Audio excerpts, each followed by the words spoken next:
എന്നാണ് ഉച്ചക്ക് നമ്മൾ വെക്കുന്നേ? എനിക്കൊരു സ്പെഷ്യൽ കറി വെക്കുക. എന്ത് കറിയാ? പച്ചക്കറി, അതെ, ഇലക്കറി. ഇലകളെല്ലാം കൂടെ കൂട്ടിയില്ലേ? ഇത് കണ്ടോ എത്ര കൂട്ടം ഇലയമ്മേ? വേറെ ഉണ്ടോ? മുരിങ്ങ ഇല, മൾബറിയുടെ ഇല, പിന്നെ എന്താമേ? വേറെ ഒന്നും രണ്ടു കൂട്ടുള്ളൂ. അങ്ങനെയല്ല, ഇലക്കറികളുണ്ട്. തോരൻ കറി വെക്കുക ഇന്ന് ഉച്ചക്ക് തന്നെ കേട്ടോ. കർക്കിടമാസത്തിൽ ഇലക്കറിയെ കൊടുക്കണം, നല്ലതാ. ഇത് ഓരോന്നായിട്ട് ഇങ്ങനെ അരിയണം അല്ലേ അമ്മേ? ഓരോന്നരിയുന്നുണ്ട്, കൂട്ടി പിടിച്ച് കഴിഞ്ഞാൽ മതി. മുരിങ്ങയിലൊക്കെ പറിച്ചെടുത്താൽ മതി. അമ്മ ഇന്ന് കറിവേപ്പിലയുടെ ഇലയും കൂടെ അരിഞ്ഞോളൂ. അതരിഞ്ഞു. ഞങ്ങൾക്ക് ഉള്ള കറി ഇത് വെച്ചല്ലേ, ഇല വെച്ച് ഞങ്ങള് അഴിച്ച് എണ്ണക്കകത്തിട്ട് വാട്ടി വെച്ചാ. ശരിക്കും പറഞ്ഞ 7 കൂട്ടം ഇലയോ അങ്ങനെ ഏതാണ്ട് വെച്ച കർക്കിടകത്തിലല്ലേ? അങ്ങനെ നമുക്ക് കർക്കിടകത്തിൽ അത് ഈ പച്ചമരുന്നിന്റെ ഇലയൊക്കെ ഇല്ലേ, പയറിന്റെ ഇലയൊക്കെ വെക്കാം. പയറിന്റെ ഇല, മത്തന്റെ ഇല. ആ പയറിന്റെ ഇല പറിക്കായിരുന്നല്ലേ, ഞാൻ ഇതിന്റെ പറിച്ചു വരട്ടെ. പയറിന്റെ ഇല, കോവലില അല്ലേ? കോവലിന്റെ പോയി. പാവലിന്റെ ഇല വെക്കുവോ? പാവന്റെ ഇലയല്ല, പാവയ്ക്ക ഉണ്ടാകുന്നുണ്ട് അതില്. ഇങ്ങനെ ഇലക്കറികളെല്ലാം കൂടെ ഇങ്ങനെ ചെറുതായിട്ട് അരിഞ്ഞ്, മുരിങ്ങയില അരിഞ്ഞ കേട്ടോ, എല്ലാം അരിഞ്ഞ് ഒരു തോരൻ. കർക്കിടകത്തിലെ അമ്മയുടെ സ്പെഷ്യൽ. ഇപ്പോഴത്തെ പിള്ളേർക്ക് ഇതൊന്നും അറിയത്തുമില്ല, അവരോട് കൂട്ടിയിട്ടുമില്ല.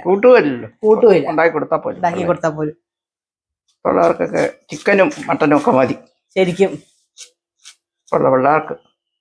എന്നിട്ട് അറ്റാക്ക് അന്ന് പറഞ്ഞ ആശുപത്രിയിലോട്ട് പോവുക,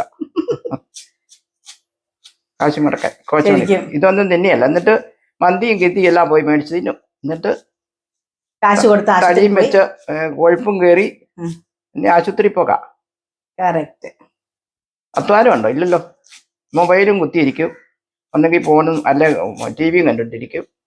ഇതൊക്കെയാണ് ഇപ്പോഴത്തെ പിള്ളേര്, ചെറുപ്പക്കാര്. പറമ്പിക്കൂടെ നിൽക്കുന്ന വാഴയും മരവും അതൊക്കെ കണ്ട, ചേനയോ കാച്ചിലോ അതൊക്കെ കണ്ടാൽ ഒന്നും അറിയത്തില്ല ഇപ്പോഴത്തെ പിള്ളേർക്ക്. ഒരു മരങ്ങളെ പറ്റി ഒന്നും അറിയത്തില്ല. ഈ പെരയ്ക്കകത്ത് തന്നെ ഇരിക്കും പിള്ളേര്, മൊബൈലും കുത്തിയിരിക്കും.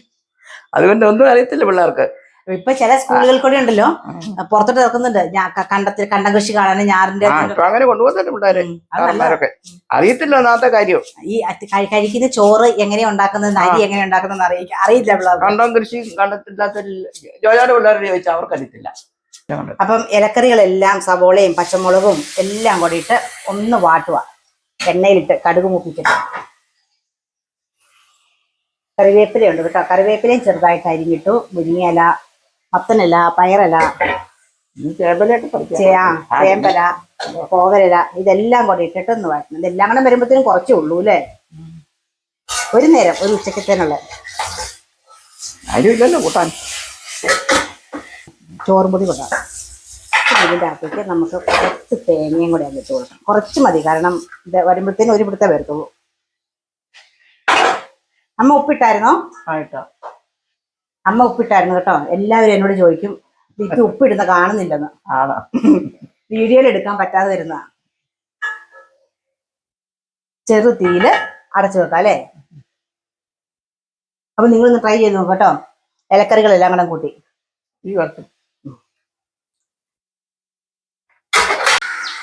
അപ്പൊ നമുക്കങ്ങ് ചോറുണ്ടാലോ, നല്ല ഇലക്കറിയൊക്കെ കൂട്ടി. മത്തൻ, പയറ്, കറിവേപ്പില, അങ്ങനെ എല്ലാ കറി കൂട്ടി ഞാൻ കുറച്ച് ചോറ് എടുത്തിട്ടുള്ളൂ കേട്ടോ. അപ്പം നിങ്ങളെല്ലാവരും മസ്റ്റായിട്ട് ട്രൈ ചെയ്ത് നോക്കണം. മുരിങ്ങയിലുണ്ട്, മൾബറിയുണ്ട്, പയറിലയുണ്ട്, മത്തനിലയുണ്ട്. എത്ത് കൂട്ടം നമ്മുടെ കയ്യിലുള്ളതോ അതനുസരിച്ച്. ഇങ്ങനെ ക്യാരറ്റും മാങ്ങയുടെയും വെളുപ്പിച്ചൊരു അച്ചാറും ഉണ്ടായിരുന്നു. പിന്നെ നമ്മുടെ മത്തി വറുത്തതും ഉണ്ടായിരുന്നു. അപ്പം ഇതൊന്നും വേണ്ട, ഇത് കൂട്ടി നമുക്ക് കഴിക്കാം. കർക്കിടകത്തിൽ ഇങ്ങനെ ഇലക്കറി കൂട്ടി കഴിക്കുന്നത് നല്ലതാണ്. അപ്പം നിങ്ങളെല്ലാം ചോറുണ്ടോ? ഞാൻ കഴിക്കാൻ പോവാം കേട്ടോ. Thank you. ഇതെല്ലാം കൂടെ കൂട്ടി ഇങ്ങനെ കഴിക്കുന്നുണ്ടല്ലോ, നല്ല ടേസ്റ്റാ. മസ്റ്റായിട്ട് ട്രൈ ചെയ്ത് നോക്കുക.